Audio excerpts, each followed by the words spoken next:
Yeah, if you guys haven't noticed, it is currently July 1st of 2021. Are you kidding me? You know what I'm about to say. 2020 just ended and we're already halfway through 2021. Oh my god. Anyways, as per tradition, given that it is July 1st, I have to talk about my favorite songs, albums, and movies of the year so far. So why not? Let's start off with best songs of 2021.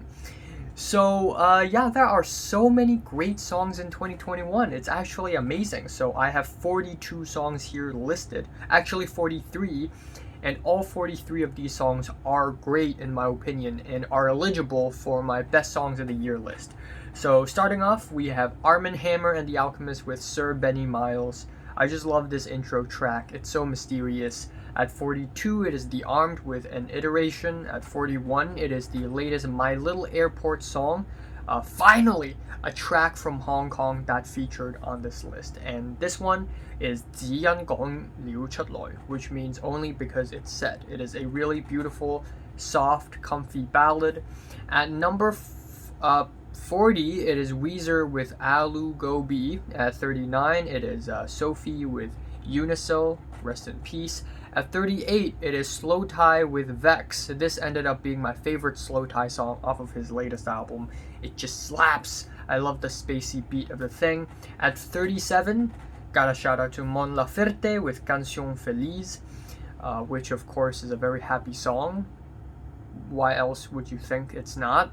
At 36, it is St. Vincent with Down. At 35, it is Spelling with Boys at School, which is a very multifaceted, long piece of track thing. At 34, I am proud to say that there is another track from Hong Kong that is featured on this list, and this time it is Serrini with I'm Fine Thanks, a really catchy 80s inspired pop song. At 33, it is Sons of Kemet with Hustle featuring Kojey Radical. At 32, it is Bruno Pernadas with Family Vows. And at 31, Lil Simz with Introvert. Great beat, great performances, what can I say? At number 30, it is the latest Sharon Van Etten and Angel Olsen collab song, Like I Used To. What a fantastic combination. And at 29, we have, I can't believe I'm saying this, Marina, Ancient Dreams in a Modern Land. It's catchy as hell. The production, it's slick. I mean, what can I say? At 28, it is Dark Side with Liberty Bell. And yeah, Dark Side, it's ominous, it's eerie, and I love it. At 27, it is Xiu Xiu with A Bottle of Rum featuring Liz Harris. And at 26, it is Tyler the Creator with Lumberjack. It's a banger, it's a banger. At 25, it is 万能青年旅店 with 你和, or in English, Omnipotent Youth Society with Muddy River, which is a really gorgeous country flavored, like Chinese country, not American country, Chinese country flavored folk song. When I say country, I don't really refer to the genre, more so like countryside. I'm talking about like trees and waterfalls and bamboos kind of country. Anyways, at 24, we have Yukika with A War, or Love Month. Yes. And at 23, it is Nanare with Salmon Cannon Deluxe. This song just slaps so hard. Oh my goodness. At 22, it is Denzel Curry and Kenny Beats with The Alchemist and Joey Badass with Cosmic M4A, which is a remix song, and it's so freaking good, I can't stop listening to it. And at 21, it is Shinsei Kamettechan with Boku no Senso, or My War, which is the opening theme song for the latest Attack on Titan anime. It is amazing, it is harrowing, bold, epic, ominous, and dare I say, dark. At number 20, we have Brockhampton with Buzzcut featuring Danny Brown with a freakish performance and freakish beat. And at 19, it is King Gizzard and the Lizard Wizard with Static Electricity. I love my moody stuff, what can I say? At number 18, it is Trico with Inai. Oh, that rock song. Trico just never ceases to amaze me, and Inai is just nine nine nine nine na na na na na na na na na na na na. It just slaps so hard. Next up, we have Japanese Breakfast with Paprika, which is a beautiful album opener. And at number 16, it is Ice Age with Vendetta. Vendetta! Bum, bum, bum, bum, bum, bum, bum, bum. Number 15, it is Kiro Kiro Benito with The Princess and the Clock. And at number 14, it is finally Godspeed You Black Emperor with Government Tame. This thing is depressing as hell. At number 13, it is Kyari Pamu Pamu with Gum Gum Girl. It's just such a good song. It's so catchy. At number 12, it is Faux Chateauton from Paris with C'est Bijou de Fer. And at number 11, it is Bruno Mars, Anderson .Paak, Silk Sonic, Leave the Door Open. Beautiful soul song. And then here's the top 10. Now, these rankings will change very slightly at the end of the year, but you know, this gives you a bit of an idea. Number 10, Jessie Ware, Hot and Heavy. She's just a really great songwriter. This thing is so groovy. Number 9, Porter Robinson with Musician. I didn't expect myself to put an electropop song here, but here I am, just jamming to Musician. And number 8 is Genesis Owusu with Drown featuring Kieran J. Callanan, a really forward-thinking, positive, blissful song. And at number 7, it is Aoba Ichiko with Andiru to Nemute, or Ichiko Aoba's Asleep Among Endives. This song is another beautifully haunting and somewhat depressing, but also extremely just gorgeous ballad from Aoba Ichiko. Madlib with Road of the Lonely Ones up next, because there's just something so sweet and beautiful about this track with the beat and the soul samples. And at number 5, it is Black Country New Road with Opus, just a stellar ending to the album with klezmer influences. At number 4, it is Sweet Trip with Tiny Houses. That's right. This is just wonderful. The blast of synths, the soft guitars, and the whole thing stringing together. It's gonna end up in the top 10. I guarantee you. Actually, I don't, but it's still amazing. Number 3, it is Squid with Pamphlets. Kind of tied with Narrator, but I really love Pamphlets. This is why I don't go outside. I don't go outside. This is just post-punk heaven. Number 2 is MF Doom and Bad Bad Not Good with the Chocolate Conquistadors, which is actually a cover song of Los Conquistadores Chocolates, a track by a jazz musician by the name of Johnny Hammond, released in 1975. But this rendition of the track is just amazing. It's just jazz, funk, and it oozes with so much charisma, and the thing just jams, and I just can't stop listening to the song. This has got to be my most listened song of 2021. It just jams so hard. I just groove every time I listen to it. But I think we all know what's the number 1 song is. Black Midi, Slow. I mean, nothing beats a good Black Midi, you know? This is actually tied with John L. I love John L. It's freakish, it's eccentric as hell, and I've never heard anything like it. And Slow is just this beautiful, just dynamic, just ever-evolving, ever-changing avant-prog jazz punk fusion that just has a life of its own. And it's a masterpiece, I have to say. Alright, anyways, let's quickly go over what I think are the worst songs of 2021. Here is the top 10. Number 10, Ed Sheeran's Bad Habits. 2 words. Ed Sheeran, okay, actually 3 words. Ed Sheeran, Joker. You've got to be kidding me. Then we have Hobo Johnson's I Want to See the World. I don't want to hate on the guy, but damn, this song is just corny as hell. I just realized that this is 11 songs, not 12, but who cares. Number 9, Girl in Red with You Stupid Bitch, where she kind of insults someone very ruthlessly in a song. And supposedly lyrically it's supposed to be like, I care for you, but it just comes off so mean. Number 8 is 21 Pilots with Saturday. It just sounds like a Maroon 5 knockoff, and it's bad. Number 7 is Zayn with Vibes. Vibes. The song is called Vibes. Number 6 is Lil Xan's with Life Sucks. I don't have to say anymore. Number 5, it's Calvin Harris with By Your Side. The electro chorus to this thing is horrendous. Number 4, it is Mask Wolf with Astronaut in the Ocean. I mean, what else do you expect? What you know about rolling down in the deep when the rain goes? Number 3 is Florida Georgia Line with I Will Always Love You. And number 2 it is Maroon 5 with One Light featuring Bantu. God, this song is disgusting.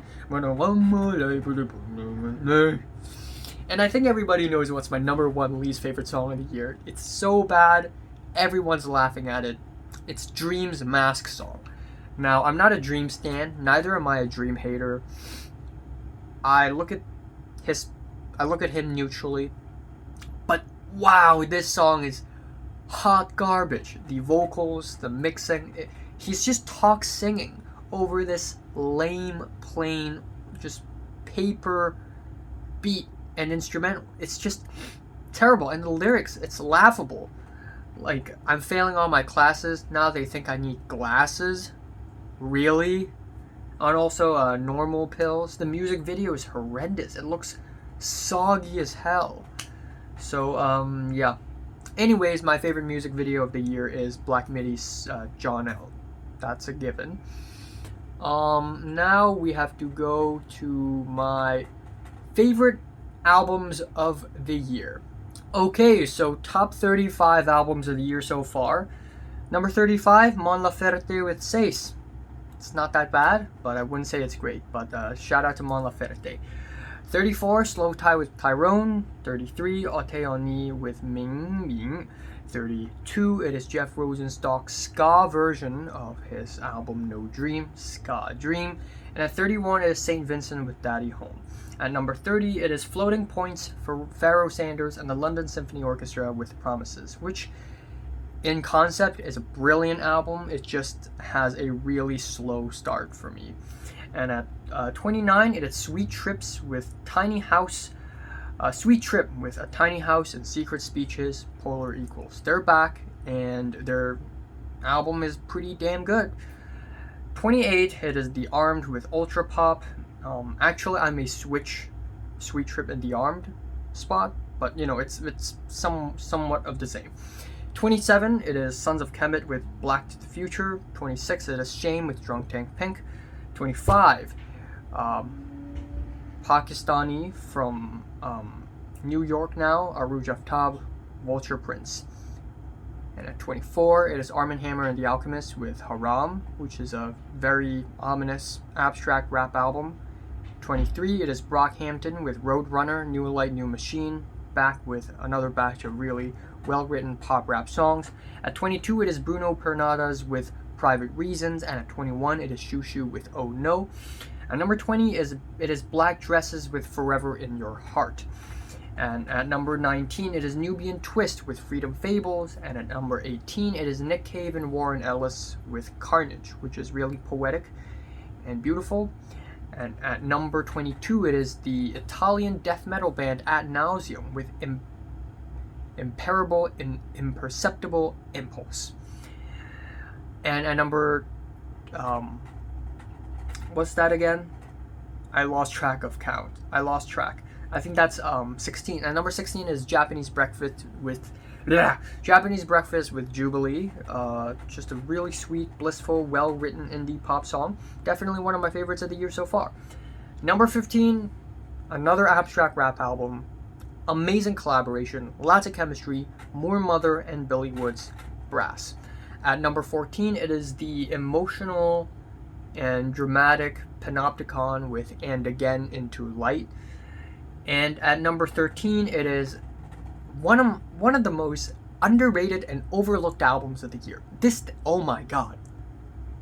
Nana Ray Zapper. The more I listen to it, the more I love it. I mean, it just slaps so hard. This thing is just chaotic Yes, this is number 13. This is just chaotic, hardcore breakbeats, anime core, and it's just so fresh and damn. Anyways, at number 12, it is Ice Age with Seek Shelter. Oh, shoot. Japanese Breakfast is supposed to be after Zapper. I forgot that. Who cares? Ice Age with Seek Shelter. Good album from a good band. Next up at number 11, it is Porter Robinson with Nurture, which is a very blissful and somewhat futuristic electro-pop album that transports you to like a Samsung smartphone default wallpaper, which is great. Anyways, number 10, we have Paranol with To See the Next Part of the Dream. If you're looking to depress yourself and develop self-hating thoughts and lower your self-esteem, look no further. At number 9, it is 万能青年旅店 with 寄信南林路行. Omnipotent Youth Society with Inside the Cable Staple, all the way from Shijiazhuang, China.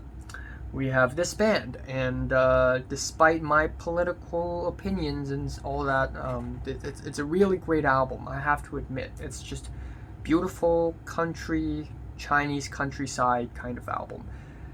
Number 8 is Weezer with OK Human. I have lived to see another day where Weezer has dropped a good album. What can I say? At number 7, it is Genesis Owusu with Smiling with No Teeth. And yeah, it's just a rap, pop, punk, bits of everything, neo soul, and it's just really good. And number 6, it is Tyler the Creator's latest album, Call Me If You Get Lost. I actually think it's amazing. It's an amazing album. It's really well produced, lots of personality, and it's like a Wes Anderson curated rap album, which is great. Number 5, it is Faux Chateauton with Palais d'Argile, all the way from Paris, France. This is a nouveau chanson album with just really well written songs, really catchy. Number 4, Black Country New Road with For the First Time. And yeah, it's spoken word, very wordy, a lot of personality, very charismatic, really fun album. Second best tribute act. Number 3 favorite album of the year, Backswash, I Lie Here Buried with My Rings and Dresses. It is another really intense industrial rap album that dives into deep lyrical topics. Number 2, it is Squid with Bright Green Field. I like this album more so than I do, more so than many other music critics, but just damn, this album. Pamphlets, GSK, paddling, a narrator, it's amazing. Just the UK just keeps on pumping out amazing art punk albums this year. Speaking of that, number 1, you and I know what it is. Black Midi Cavalcade. I mean, all the way from the freakish John L to the angular Slow to the elegant Marlene Dietrich to the magnificent ending Ascending Forths and Dethroned, one of the most underrated tracks on there, just slaps so hard. This has got to be one of the most versatile, creative, groundbreaking albums to be released in the last couple of years. This is absolutely breathtaking. Alright, let's take out a little bit of time and talk about what are my least favorite albums of the year. Eminem's Music to Be Murdered by Side B. It's bad. Lil Yachty with Michigan Boy Boat. Architects with For Those Who Wish to Exist. Justin Bieber with Justice. Girl in Red with If I Could Make It Go Quiet. 21 Pilots with the incredibly boring and drab Scaled and Icy. AJR with OK Orchestra. I received a lot of hate on my reaction video, and I still stand by my opinion. It's a terrible album, especially the track The Trick, which for some reason I forgot to include in my worst songs list. That one was disgusting. And my least favorite album of the year so far is actually, Florida Georgia Line, Life Rolls On. And then my least favorite is Maroon 5's latest album, Geordie. That is just insultingly terrible. Alright, I'm not going to talk about my favorite memes and TV shows and of the year, because I just don't have that much time, and I think my opinions on memes just change a lot, so I'm just gonna skip over that. Favorite animes of the year so far? Now, I haven't seen a lot of anime, so I'm just gonna talk about the ones I've seen. So Mushoku Tensei, aka Jobless Reincarnation. Yeah, just a really wholesome and moving and refreshing isekai. Jujutsu Kaisen, I haven't reviewed it, but I'm currently watching it. It's a great one. A lot of great characters. I mean, the character writing in Jujutsu Kaisen just is so much better than Demon Slayer. Like there's just so many quirky characters, and I just love it. ReZero Season 2 Part 2. It is a fantastic one. Every single episode is amazing, and just really well written, I have to say. But even more well written is Attack on Titan: The Final Season Part 1, which is my favorite anime of the year so far, and will probably be my favorite anime of the year by the end of the year. It's just I've never seen anime taken to such a serious level. It's so dramatic, so political, so philosophical, and it's not even like laid back kind of action adventure. Like, this is some serious political anime. Like, I live to see the day for such an anime to exist, and it's amazing. Like, the characters, the way they interact, the way they develop is poignant and powerful. And there are things about Attack on Titan that's just dark. Like on such a fundamental level, you'd never think a mangaka would actually go this far. And I'm not talking about like dark. Like, I'm not talking about, because when it comes to dark animes and dark mangas, there are tons of them. Okay, there are tons of them. But Attack on Titan is propaganda, apartheid, brainwashing, nihilism, existentialism, and it's amazing. It's actually a friggin' masterpiece. I don't know. I know that the manga ends on a sour note. I'm not a manga reader, so don't spoil me. But part 1 is amazing. Alright, favorite movies of the year. Now, there are movies that I haven't seen, like A Quiet Place 2. So I'm just going to talk about the ones I've seen. I've watched 7 movies that I think are pretty good. Number 7 is Shiva Baby. Not my cup of tea, but still well produced, well written, well acted. Number 6, it is the Hong Kong movie that is Hand-Rolled Cigarette. Surprisingly good, surprisingly well shot. Number 5, it is Bad Trip. I mean, what can I say? It's Eric Andre. It's funny as hell. Number 4, it is Bo Burnham's Inside. A lot of people are like, oh my god, a masterpiece. It is not a masterpiece, but I have to say, it is still a really good comedy special. Like, it looks really good. It has some good songs in it, and some jokes are pretty funny. Number 3, okay, all the movies that I'm about to mention are actually all 2020 movies, but since I didn't include it in last year's list, I'm going to include it here. Pieces of a Woman by Mundruzo Coronel. It is a really emotional and powerful and raw movie about, I'm not going to spoil you, but it's a great one. Number 2, it is The Father by, I forgot the name, but yeah, it is a really depressing movie about dementia, and Anthony Hopkins' performance is amazing. It's stellar and very heart breaking and very moving as well. And the idea of looking at dementia through the patient is just a really interesting idea for a movie. And my favorite movie of the year is Judas and the Black Messiah by Shaka King. I mean, this is just really freaking good. Like, African American history is surprisingly interesting. Like, I'm not even kidding. Like, if you put all the politics aside, if you put all the politics aside, African American history is actually, for real, like, seriously kind of fascinating. Like, you got all these Black Panther chapters, and then there's all these different organizations and movements and how all these people come together. And the movie is also entertaining as hell. I mean, the main character is a snitch.